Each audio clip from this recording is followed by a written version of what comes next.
Olá, pessoal, tudo bem? Bom,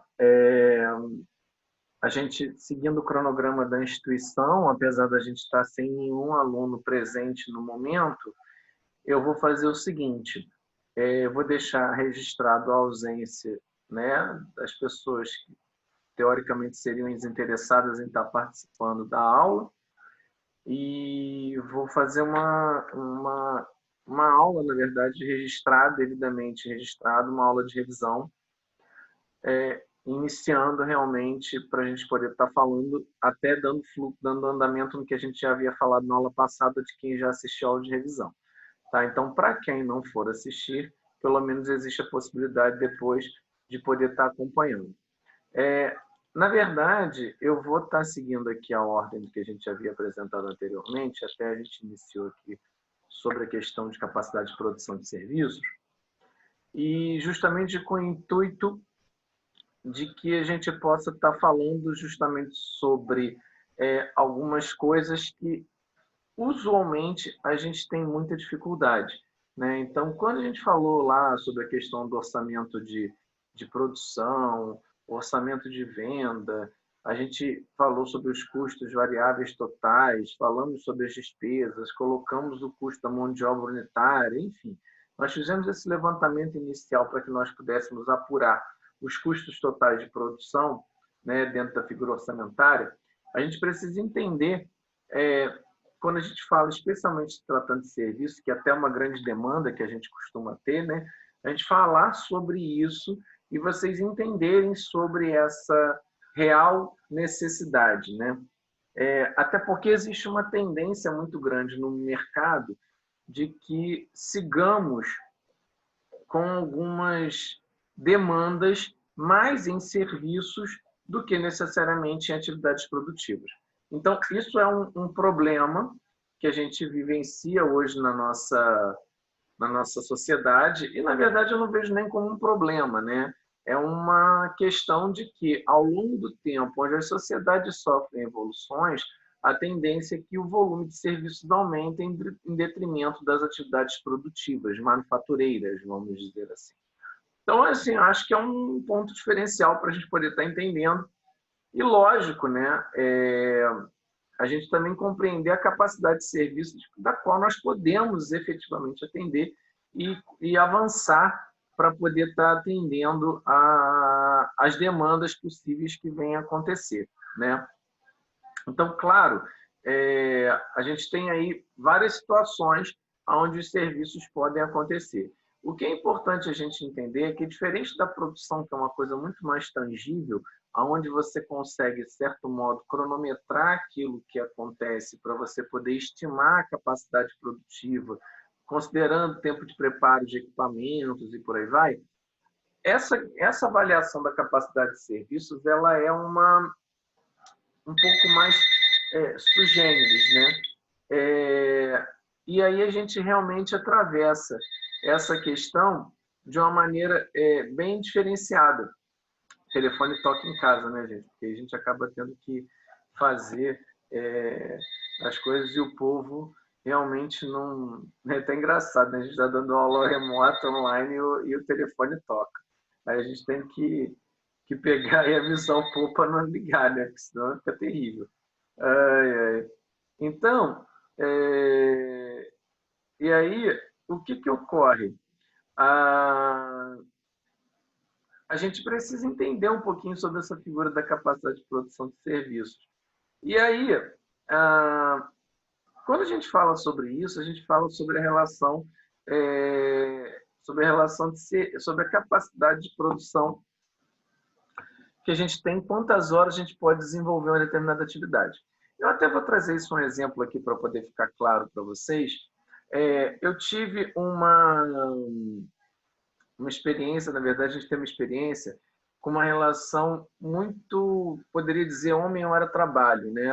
Vamos entender. É uma coisa meio produção, mas, na verdade, se a gente analisar, também tem muito aplicado a questão de serviços, tá? Por quê? Né? E aí entra a pergunta. Porque a atividade de trabalho mesmo, de serviço propriamente dito, ele é calculado em horas, né? Então, A ideia é, você vai elaborar um relatório, você vai fazer uma auditoria a um local, quantas horas você gasta para poder desenvolver aquela atividade. Eu, no caso, como avaliador do MEC, por exemplo, que a gente costuma fazer avaliações externas nas universidades, a gente tem uma carga horária de horas em trabalhos que são antecedentes à atividade, ou seja, a gente tem um X de tempo que a gente tem de despender para desenvolver aquela atividade prévia, antes da gente chegar ao local, leitura dos relatórios, informações técnicas e por aí vai. E mais o tempo que nós vamos despender fazendo a visita que eles chamam de visita in loco, né? Então, ou seja, a gente prepara a visita antes de nós chegarmos, é como realmente uma auditoria mesmo. Nós preparamos um relatório prévio com alguns apontamentos e observações que a gente considera interessantes e depois a gente entra para poder estar fazendo aquela atividade. Por aquela determinada hora de trabalho concedida, né, que ocorre, nós percebemos um valor sobre isso, né? Então, isso aí é a mesma situação que se aplica a processos de auditoria. Isso se aplica a atividades periciais, atividades da prestação de serviço propriamente dita, né? A serviços de manutenção, de limpeza, de higienização, né? A gente tem ideias de quanto a gente gasta, a gente consome para poder executar determinada atividade. Então, é importante a gente tentar estimar isso para a gente poder também organizar tudo que a gente precisa em termos de pessoal, de recursos, de monetização, especialmente de cronograma, ainda mais quando falarmos de projetos, né? Então, é importante a gente entender que existe essa análise e a gente tem que considerar isso como um elemento importante e relevante para a gente poder estabelecer a nossa capacidade de produção de serviços, tá? Isso é uma coisa que às vezes a pessoa tem um pouco de dificuldade, né? Então é legal a gente falar sobre isso, porque a gente tem que quebrar, porque é uma quebra-cabeça, porque é uma questão muito subjetiva, né? Então é legal a gente deixar isso sinalizado. Bom, num outro momento, né, a gente tem que falar um pouquinho sobre a formação de preços de venda. E aí, a precificação de produtos, ele fica muito mais fácil do que propriamente a questão de serviço. Apesar que a técnica que a gente vai sugerir aqui, vai revisar para vocês aqui, em tese atende da mesma forma, não é nenhum problema. Mas a ideia, logicamente, é fazer com que a gente consiga compreender com que os preços que a gente estabelece para os nossos serviços que nós venhamos a executar, eles sejam efetivamente compatíveis e que cubram as despesas que nós temos com na organização da atividade mesmo, propriamente dita. Por exemplo, encargos de pessoal, deslocamentos possíveis, impostos, margem de lucro e por aí vai. Então, a gente tem que entender que para a gente poder precificar, não adianta simplesmente a gente colocar uma margem em cima de um preço sem entender a real lógica dessa figura da precificação. É muito importante a gente entender isso, porque isso facilita a nossa organização e a nossa rotina de trabalho. Bem, dito isso, a gente tem que falar alguns motivos e objetivos para que a gente possa estar falando sobre a motivação de preços, né? A primeira, logicamente, é o lançamento de um novo produto. Então, como a gente não sabe o que é, né, automaticamente a gente tem que entender como se compõe o produto ou serviço para que ele possa ser trabalhado a sua precificação, né? Até vou dar um exemplo interessante quando a gente fala sobre isso, lançamento de novo produto.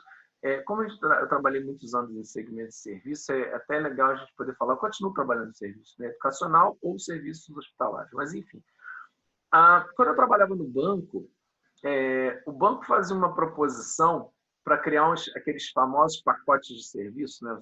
Todo mundo deve ter algum na sua conta, né? Eu tenho a tal da cesta de serviços e outras pessoas também têm a cesta de serviço. Enfim, a gente sabe que existe essa questão aí e automaticamente a gente tem essa questão para poder estar falando sobre isso. E aí, por que se criou esse pacote de serviços, né? Primeiro porque, obviamente, os bancos precisavam ganhar dinheiro em cima dos clientes em função da estabilidade monetária, onde ele ganhava com os depósitos em períodos de hiperinflação. Isso foi substituindo-se por produtos e serviços dentro da própria conta corrente. E para cada serviço que você contrata no banco, né, você executa, você teoricamente tem que pagar uma tarifa para isso. Os pacotes de serviço concatenam uma série de serviços que você pode utilizar comumente na sua conta corrente, especificamente, conta corrente que é tarifada, poupança não tem tarifas, né? E aí, dentro daquele hall de serviços, eles englobaram um pool de serviços para você que são mais comumente utilizados por um cliente de determinado segmento ou com determinada faixa de renda, e que ele permite a ele fazer uso daquele serviço sem pagar nada além daquilo que está lá. Então, esses pacotes de serviços foram, uma época, lançados e, logicamente, somaram-se todos os serviços que nele consta, e chegou-se a um denominador com desconto para que o cliente pudesse contratar fazer opção do seu pacote de serviços mais adequado à sua realidade ou de acordo com o seu segmento de renda, enfim. Então, na época, isso foi um lançamento de um produto, né? Ou, pelo menos, um serviço dentro do produto que já existia, né? Então, só para vocês entenderem como poderia funcionar, né? Uma outra questão é a introdução de produtos em novos canais de distribuição, né? Eu acho que é interessante a gente falar sobre isso, ou em novos segmentos. Então, às vezes, os produtos mudam a sua característica, ou para atender uma clientela diferente, buscam outros canais de acesso, e geralmente isso tem algumas modificações para que a gente possa pensar sobre a precificação, porque às vezes pode ficar mais barato, ou então de repente tem um custo de transporte, a gente tem que saber se isso a gente inclui o frete, fica mais em conta, fica viável ou não fica, enfim. Existem processos decisórios a serem avaliados nessa questão e a gente tem que levar isso em conta. Conhecimento e alteração do preço dos concorrentes é outra questão que leva a gente a fazer para tomada de decisão de preços. Alterações significativas na estrutura de custos das empresas, ou seja, se os preços dos produtos se elevam, automaticamente nós somos forçados a repensar a questão da condição produtiva e, logicamente, dos valores que nós vamos pôr à venda. Isso se aplica muito ao que a gente está vivendo hoje na pandemia, com a questão com a situação dos supermercados, né? Eu creio que vocês tenham percebido esse detalhe aí com relação a essa questão. Então, é importante a gente sinalizar para que a gente possa estar bem atento a essas mudanças, porque, por exemplo, isso impacta. Eu vou dar um exemplo, né? Até falando do supermercado, né? Quando antes da pandemia eu cheguei a comprar saco de arroz, 5 quilos, que eu vou ao mercado, eu paguei R$ 11,98. Uns 2, 3 dias depois dessa crise de pandemia aí, o arroz chegou a quase R$ 15. Assim, R$ 3 de diferença, 3, 4 reais de diferença num pacote de arroz, de um dia para o outro, é uma coisa totalmente bizarra, né? Então, assim, logicamente que fere o direito do consumidor, e acabou que a gente reclamou isso nas redes, aí surgiu uma reclamação nas redes sociais, e houve uma redução. Não que agora isso não esteja acontecendo, porque os preços estão se elevando, né? Então, em função do fator pandemia, isso está acontecendo. Mas logicamente que isso impacta logicamente nos preços. O cliente, o fabricante repassa para o revendedor, e isso tem um peso no nosso preço final aqui, quando a gente chega aqui na ponta para poder fazer o consumo. Então, a gente entende que aí, por exemplo, na situação de pandemia, são fatores como esses, né? A mudança nos objetivos de rentabilidade da empresa, ou seja, se ela buscar, né, novos caminhos e estabelecer, avaliar a questão da rentabilidade do produto, o retorno que esse produto oferece sobre o investimento que ele é feito, ou, de repente, a viabilidade da manutenção desse produto ou não com essa faixa de preço no mercado, ou a elevação disso com a adição de novas características, enfim, né? Adaptação a estratégias de atuação no mercado, alterações de legislação, especialmente questões ambientais e de vigilância sanitária, especialmente se tratando de alimentos, tem mudanças constantes. E também a gente vê aí algumas mudanças, especialmente no segmento de saúde, né? Onde você, na verdade, existe uma restrição sistêmica de bloqueios dos preços dos reajustes por conta da decisão da Agência Nacional de Saúde Suplementar, né? Então, isso é uma questão regulada. Os preços são meio que tabelados, né? Os reajustes são estabelecidos.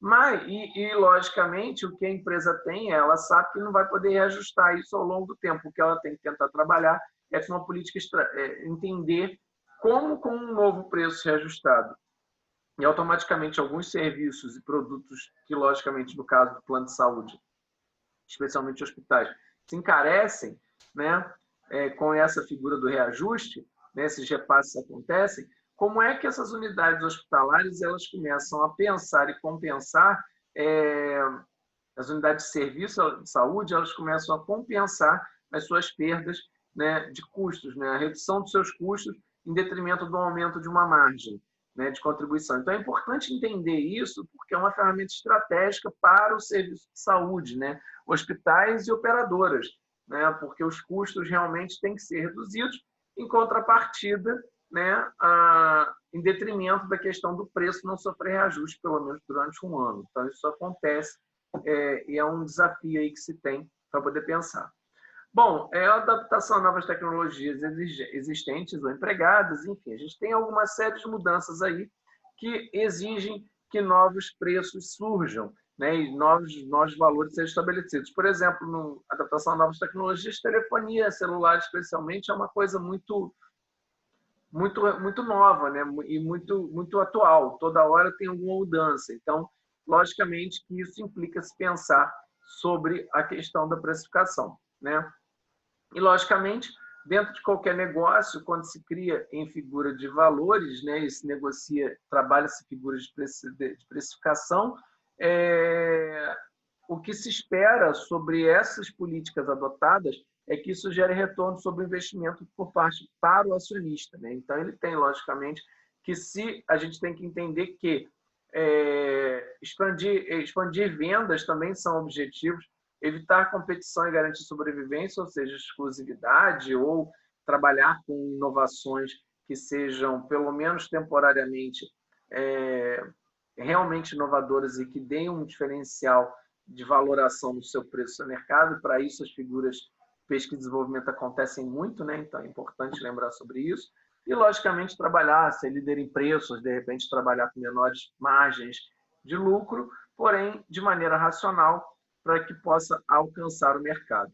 Bom, alguns produtos, inclusive algumas empresas, elas costumam fazer isso, né? Elas costumam reduzir muito os seus custos para poder tentar fazer com que chegue o preço, principalmente quando a gente fala de introdução de novos produtos no mercado, porque é um mercado de grande concorrência, inserir isso para inserir esse produto ou ter pelo menos um mínimo de uma penetração de mercado, né, uma participação nesse mercado, de repente, é de interesse dela, ela acaba trabalhando com uma precificação mais estratégica e mais reduzida e, logicamente, com a ideia de tentar barrar quem é a liderança tradicional. A gente vê isso aí acontecendo todo dia, né? Então, isso aí não é uma grande diferença. Bom, outro elemento importante, né, que a gente tem que poder frisar é sobre a figura do markup, que é um modelo de precificação, né? Então, a gente sempre tem muita dificuldade em poder fazer essa precificação. Mas, aproveitando esse gancho de que a gente está fazendo essa revisão e que, no caso de uma ausência mesmo não tendo alunos aqui, é importante que a gente deixe isso registrado, porque pelo menos a aula está sendo devidamente documentada para que, caso vocês precisem, vocês tenham como recorrer ao recurso de aulas de revisão, tá? Então, vamos lá. O markup, na verdade, é um índice, na verdade, que a gente aplica sobre o custo de um produto ou serviço para a gente poder chegar ao que seria o preço adequado de vendas, né? Então, basicamente, a gente tem duas figuras aí dentro desse processo, o markup divisor e o markup multiplicador, né? Então, qual é o grande lance, né? E quais são as variáveis que a gente tem aí nesse processo? A gente tem o preço de venda, né, que é o PV, o preço de custo, o custo total de venda, o markup divisor e o markup multiplicador. Essas são as fórmulas inseridas dentro desse processo para que vocês possam estar conhecendo, né, e cientes de como a gente está e como funciona. Ou melhor, quais variáveis nós vamos utilizar, né? Bom, dito isso, né, exposto isso, nós vamos adotar o markup divisor aqui, E vamos exemplificar dizendo que um fornecedor meu comprou uma bolsa, na verdade, por R$100. Tá? Então, eu fui lá, eu comprei uma bolsa do meu fornecedor por R$100, ou seja, esse camarada vende por esse tipo de produto, eu fui lá e comprei a esse preço de custo. Né? Esse seria o custo que eu tenho. Bom, sobre essa questão, e aí incidente sobre esse processo de venda, a gente tem aí o custo do ICMS, que é o valor do Imposto de Circulação de Mercadorias e Serviços, PIS, COFINS e, logicamente, comissão de vendedores, despesas administrativas e uma margem de lucro, né? Juntamente somado aos impostos, que a gente vai ter aí para poder estar agregando informações sobre o preço do nosso produto. Bom, chegamos a um ponto onde a gente consegue fazer uma avaliação, de que qual é o percentual incidente de impostos, ou, na verdade, entre despesas, impostos, né, e margem de lucro, quais são os impostos incidentes que nós temos sobre isso e o total percentual a ele. Então, a gente somou aqui, né, fez essa coluninha aqui, esse somatório bonitinho aqui, a gente tem o custo total de venda, equivalente a 51,15%. Isso seria o equivalente ao CTV, né, que é essa formulazinha que a gente deixou destacada dela aqui em cima. Então, do meu produto, na verdade, 51,15%, né, acrescenta-se impostos. Vamos pensar sobre isso. Bom, e aí a gente vai verificar, logicamente, o seu custo total de venda, e aí a ideia é que a gente encontre um indicador, na verdade, um fator, para que a gente possa precificar ante o custo de compra, de aquisição desse material, ou o custo da mercadoria que a gente adquiriu, a gente poder chegar a um preço que seria o preço de venda que cobrisse essas despesas e automaticamente permitisse que nós consigamos ou alcancemos a margem de lucro do produto. E aí a gente utiliza esse raciocínio que nós estamos aqui. Bom, e aí a gente vai fazer um markup divisor, tá? E tem um markup multiplicador. Mas a única diferença de um para o outro é que um vai ficar um fator e o outro vai ficar um índice. Tá? Vai ficar aparecendo um número índice, tal como a gente já viu isso nas aulas anteriores, lá no início do bimestre, e também do primeiro bimestre, e também aqui nessa aula de revisão que nós tivemos na semana passada. Bom, posto isso, a gente tem aí as seguintes informações. O preço de venda deve ser considerado 100%. Então, ou seja, independente do valor que a gente tem, para a gente poder chegar a um indicador, a um fator sobre isso, ou a um indicador, um índice sobre que a gente vai precificar o nosso custo, a gente vai colocar isso como 100%. Então, se for R$200, os R$200 equivale a 100% do valor do custo, no caso do preço, no caso de venda que a gente teria aí, né, para poder estar fazendo aí a nossa mercadoria, o preço de custo, perdão. Bom, até um adendo, perdão. O preço de venda, na verdade, ele equivale a 100% do valor. Então, a gente vai colocar isso, todo produto, todo preço de venda deve ser considerado como 100%. Uma correção aqui que eu percebi. O preço de custo é lá embaixo, na verdade, tá? No segundo momento.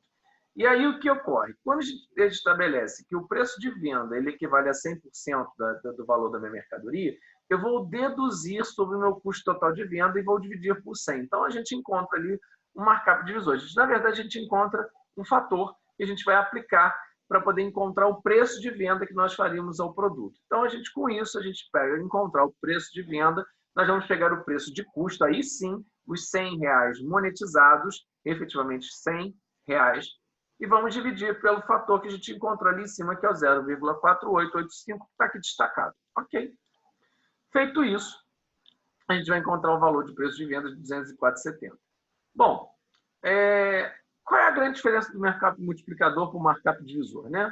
A grande diferença é que de um para o outro eu já encontrei o meu fator no meu markup divisor. Para encontrar o meu markup multiplicador, é só eu dividir o 1 sobre o fator que eu encontrei e eu vou encontrar um índice, esse número índice aí, 2,04778 aí, e se arredondar para 205, multiplicando, fazendo a ordem inversa, ao invés de dividir, eu vou multiplicar no preço de venda, eu vou encontrar o mesmo valor do meu preço no meu markup aí, no meu caso, o preço de venda que eu teria que fazer sobre o produto, de forma que cobrisse as despesas que eu tenho aí dentro desse processo. Então, com isso a gente consegue entender e, logicamente, compreender que, além disso tudo, logicamente, considerando o preço de venda e abatendo cada um dos impostos, cada um dos elementos que a gente teve aqui incidentes sobre o nosso produto, que nós teríamos que pagar, né, a título de curiosidade, o preço de venda, que é o valor total. E aí o preço de compra, ICMS, PIS e COFINS, comissão e despesas administrativas, nós teríamos aí a diferença, um lucro de R$ 41,00, que fecha os 20%. E se, logicamente, somarmos esses elementos abaixo dos 100 aqui, nós teríamos o mesmo 100%. Então, funcionaria mais ou menos como se fosse um raciocínio de prova real, né? Para poder estar fazendo esse trabalho. E aí, acho que é legal a gente entender e amarrar isso como um elemento bem importante para a rotina de vocês, para o cotidiano de vocês aí. Bom, com isso, a gente pegou mais uma aulinha de revisão, passamos aqui mais 2 tópicos. Eu vou agora localizar só o outro elemento da minha outra aula, que aí agora eu vou me recordar, porque a gente fez algumas atividades onde nós fizemos as especificações e depois nós avançamos, né, com algumas atualizações de exercícios, fizemos exercício no AVA e por aí foi. Então, a gente teve algumas atividades aí. Eu estou encontrando aqui a minha aula posterior a essa, que provavelmente a gente vai refazer e, logicamente, vamos refrescar a nossa memória, né?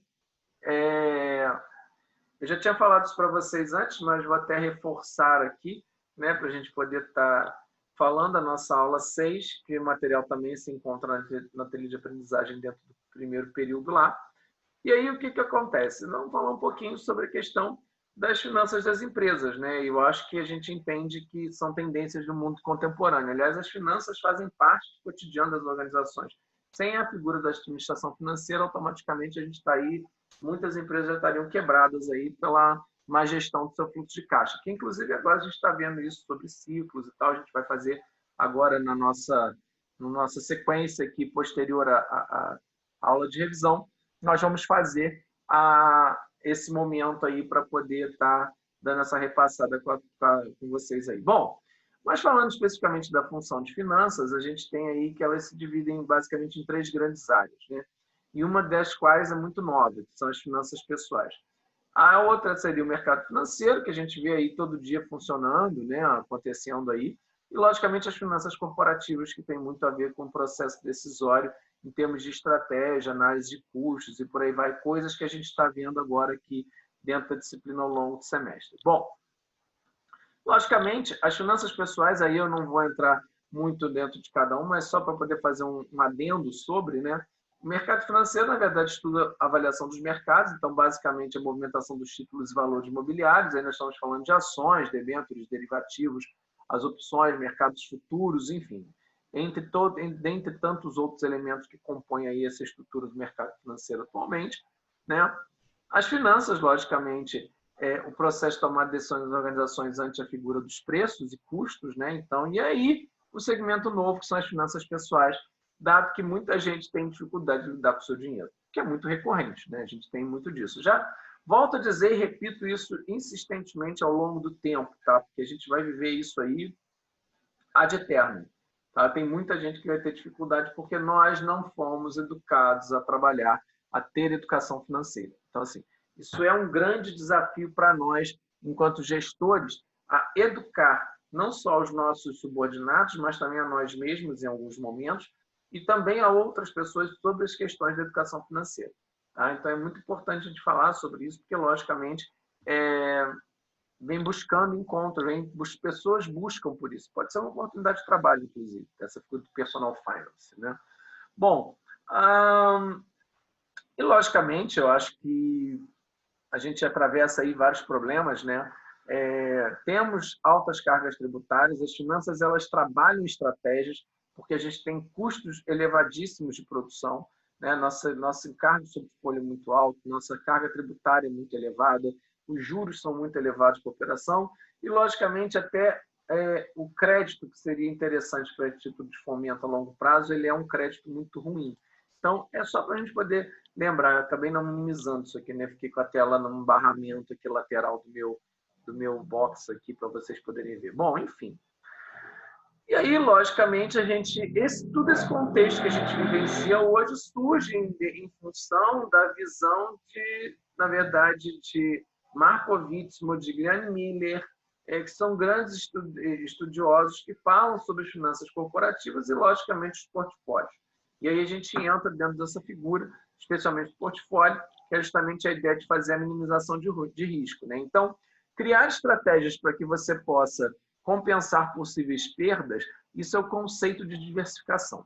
Então, logicamente que as finanças trabalham esse contexto e, logicamente, quando você juntaria finanças a marketing e estratégia, você começa a pensar em produtos que vão se compensar possíveis perdas ao longo do tempo, vão gerar ganhos em função de possíveis perdas e tentar manter um equilíbrio financeiro dentro da organização, né? Estabelecer uma métrica de equilíbrio para que a empresa possa manter-se saudável ao longo do tempo. Então, basicamente, a gente vai estar falando sobre essa figura da diversificação, sobre esse enfoque, né?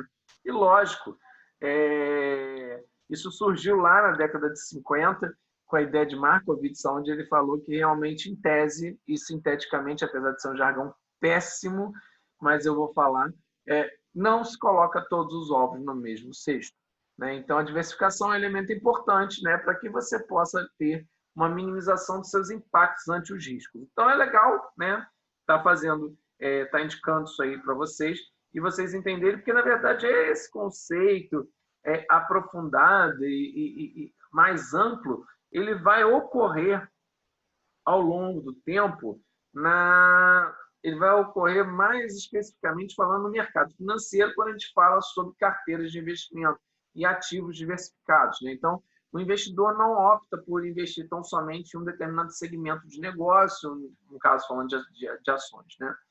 E aí ele opta por fazer isso em vários valores, em vários tipos de empresas, segmentos diferentes, justamente para poder diversificar. Onde há uma perda de um, existe a possibilidade de que possa estar acontecendo um ganho de outro. Então, esses são o ideário base, né? E a gente poder estar falando, logicamente, até eu trouxe esse gráfico justamente para poder estar entendendo e vocês compreenderem melhor essa ideia, logo abaixo, que eu vou trazer aqui. A diversificação é tão importante porque, na verdade, ela consegue manter um equilíbrio dos ganhos ao longo do tempo. Se vocês olharem o gráfico e traçarem uma linha mais ou menos paralela aqui, eu vou tentar fazer esse desenho aqui, tá? Deixa eu pegar os desenhos aqui. Onde é que está o desenho aqui, gente? Oh, Deus. Não é atividade de questão. Eu estou aqui com outras coisas. Espera um pouquinho. Anotações. Vamos fazer um desenho aqui, uma linhazinha aqui para vocês.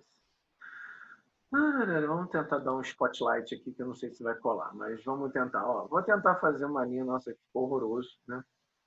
Ficou horrível, mas vamos lá. Vamos tentar traçar mais abaixo, talvez vai ficar mais visível essa percepção. Vou desfazer, né? Vou limpar todos os desenhos. Vou tentar fazer um desenho agora sim. Vamos tentar aqui. Vamos pegar essa ponta aqui, ó, e vamos tentar traçar uma linha ao longo do tempo dentro desse investimento que aconteceu. Olha só. Até fica interessante, né? Eu vou subir um pouquinho mais a linha aqui. Vou jogar um pouco mais para cima essa linha. Vamos fazer dois paralelos aqui para, de repente, ficar mais fácil para vocês poderem visualizar. Olha nesse intervalo aqui, que a gente está desenhando, né, ao longo do tempo, né, esse aqui, se vocês avaliarem bem, a elevação de um ativo em detrimento da queda do outro, né, são ativos totalmente que não têm nenhuma correlação um com o outro, eles são negativamente correlacionados, a gente diz isso quando os movimentos dos ativos eles ocorrem de maneiras opostas, né? Vocês podem avaliar isso, que em algum momento, apesar deles se chocarem, se encontrarem em alguns momentos, a ideia de quando a gente diversifica, um que se ganha demais compensa a possível perda de outro e mantém um equilíbrio, ou seja, eles mantêm-se dentro de uma linha, né? Eles se distanciam muito em dados momentos, mas eles se aproximam novamente e mantêm uma linha de ganhos. Então, mais ou menos, o que o gráfico quer dizer ou trazer dentro desse conceito seria algo nesse sentido, tá? Eu vou limpar aqui, para a gente poder estar dando um segmento aqui e vou fechar a ferramenta de desenho. Bom, e logicamente, o que isso quer indicar, né? Vamos dar um exemplo que a gente pode estar pensando o seguinte: altas taxas de juros levam o investidor a buscar investimentos mais fixos em títulos do governo, porque sabe que o governo vai pagar mais, né? E outras pessoas, em alguns momentos como agora, onde a taxa de juros está muito baixa, começa a existir uma evasão para a procura de investimentos novos, seja aqui dentro do Brasil, né, nas ações, ou em ações fora do país também, ou de outras empresas multinacionais. Enfim, uma coisa acaba compensando a outra, e logicamente que ninguém, mantendo o conceito de que não se põe todos os ovos no mesmo cesto, né, o investidor pensa em diversificar os seus recursos para poder tentar aumentar um pouco a margem de ganho. O que não quer dizer que ele não tenha a figura do risco nisso, né? Então é importante a gente lembrar sobre essa questão, né? E, claro, né, quando a gente fala sobre isso e traz esse conceito à voga para vocês poderem estar falando em sala de aula, automaticamente o que a gente quer dizer é que a administração ela tem um papel muito importante hoje em dia na figura de captação e alocação de investimentos para fazer o uso do recurso inteligente de capital de maneira mais racional possível, né? E, logicamente, especialmente considerando momentos onde a escassez é grande, tem-se que pensar como vai se gerenciar o processo. Enfim. Então, a gente tem aí que avaliar essas questões e, logicamente, tentar buscar a melhor forma de tentar manter a saúde financeira da organização. Tentar reorganizar a casa para que ela possa se manter com ganhos saudáveis, de forma que ela se sustente e não tenha que fazer uso de recursos de terceiros para poder se capitalizar. Então, isso é muito importante, a menos que ela busque recursos terceiros para se capitalizar, com o intuito de fazer justamente investimentos, em ampliações e por aí vai. Aí, justamente, aí é uma outra situação, e para isso a empresa pode fazer uso de recursos junto ao mercado financeiro, mercado de crédito, mercado bancário, por aí vai. Então, a gente sabe que existem recursos para isso, só que a empresa tem que realmente saber trabalhar dentro dessa questão. E, lógico, que é importante deixar claro, na verdade, que a atividade financeira ela tem um vínculo muito grande, né, diretamente com o processo de finanças da organização, ou seja, não só a parte de contabilidade e de tesouraria, que seria a responsabilidade, vamos dizer assim, o diretor financeiro está logo abaixo do camarada do CEO, né? E aí a gente entra numa tendência agora que está se falando, ao invés de CFO, que ser Chief Financial Officer, ele virá o CPO, Chief Performance Officer. Ele, na verdade, ele não só controla o recurso, o dinheiro e monitora o círculo ou o circuito do dinheiro dentro da organização e a destinação para a qual ele vai, mas também ele fazer parte da estratégia do negócio e que o departamento financeiro ele seja dissociado ou diluído dentro de vários setores da organização. Então, assim, há discussões sobre isso, inclusive vai ser uma coisa que eu vou trazer para vocês no nosso momento de aula, né? Então, é legal a gente trazer isso e mostrar para vocês a importância do papel das finanças na organização e, logicamente, a responsabilidade que nós temos sobre isso, né? Então, óbvio que dentro dessas dinâmicas da parte de mercado, né, algumas funções são muito notórias dentro da atividade financeira. Uma delas é o planejamento financeiro, né, que busca evidenciar as necessidades de crescimento da empresa, desajustes de caixas futuros e, logicamente, selecionar os ativos ou proposições ou os recursos mais rentáveis para que possa gerar caixa para a organização, ou seja, que ela possa ser profícua em termos de resultados. Controle financeiro, logicamente, o desempenho e a avaliação das despesas, das margens, do controle disso, endividamentos, entre outros elementos que a contabilidade gerencial traz isso dentro desse contexto. E mais do que isso, né, saber realmente o trânsito do dinheiro. Porque no momento que o dinheiro vira sistema, né, uma nota contábil dentro do sistema, ele se esvai com muita facilidade. É muito fácil evadir o dinheiro nesse momento, nesse processo. E, logicamente, quando a gente fala sobre isso, a gente vai estar falando sobre administração de caixa, administração de fluxo de caixa e por aí vai. Então, a gente já tem, né, alguns elementos sobre isso, né, falando sobre o que vem a ser a figura do fluxo de caixa e, logicamente, eu trouxe aqui até um exemplozinho, né? Fluxo de caixa, na verdade, é o que transita pela empresa entre um determinado período de tempo. Então, logicamente, o que a gente vai considerar dentro da figura do fluxo de caixa basicamente é o que realmente repercute dentro das finanças, e não necessariamente a figura da depreciação. Ela não exige nenhum tipo de desembolso financeiro, então ela é uma despesa não desembolsável, né? Você tem que tirar dinheiro do seu bolso para poder fazer o uso da depreciação, mas a gente usa a depreciação para poder beneficiar a própria organização em termos de como um benefício fiscal. Quer ver? Olha lá. Então tem esse exemplo aqui, vou tentar diminuir um pouquinho a tela, só para a gente poder ficar melhor, tá? E aí vocês vão visualizar isso aqui com mais clareza. Bom, aí tem a demonstração de resultado de exercício de 2 períodos, onde existe a consideração da figura da depreciação, e o outro, na verdade, não existe a figura da depreciação, né? Então, o que a gente vai encontrar aqui, né?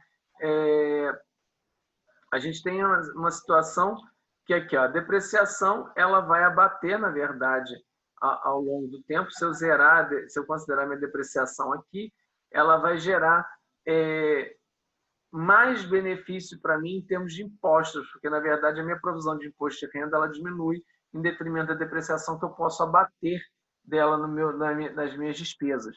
Tá? Apesar de não ser desembolsável, não tem que tirar dinheiro dela, né? A gente tem esse benefício. Caso contrário, né?